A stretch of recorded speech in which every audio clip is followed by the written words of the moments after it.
After the shooting at that church in Texas, a lot of folks are thinking, how do we protect ourselves at church? Is the only way that you can stop a bad guy with a gun is having a good guy with a gun inside the church? We've got our think tank with us tonight to talk about all of this.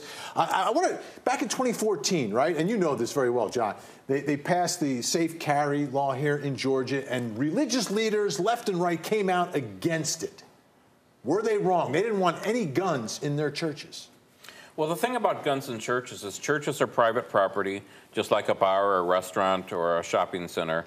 It ought to be up to the private property owner whether someone can be allowed to carry guns there or not. It shouldn't be up to the state. The state shouldn't be criminalizing what happens inside a church any more than it ought to criminalize what happens inside a store. Why don't you take a look at this picture? This is from Big Bethel AME in Atlanta after the Charleston shooting.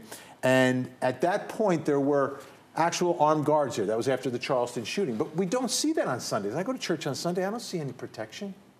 Of course. Well, it doesn't mean it's not there.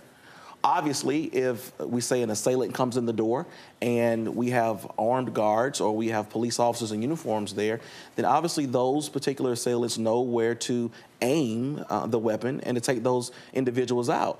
The element of surprise, if you will. And so just because you don't see it, it doesn't mean that it doesn't exist. Is that happening today? Are these churches protected and we don't know it?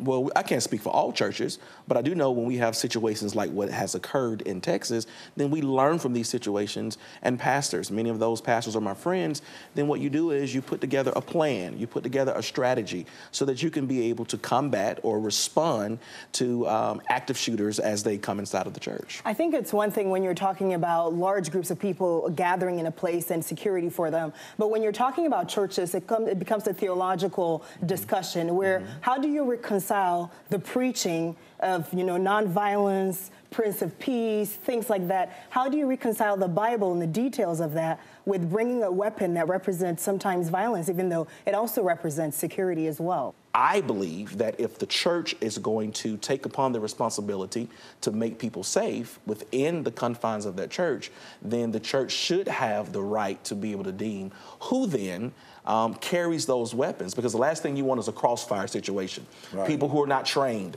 Now everybody has a gun. And so when we start shooting, if you don't have trained personnel, then now those bullets will go towards unintended targets.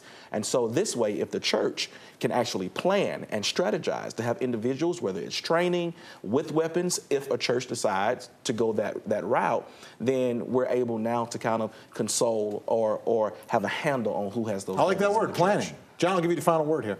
Well, if you just remember back as recently as 2014, Georgia flat out criminalized carrying guns in churches. A church couldn't even do that kind of planning.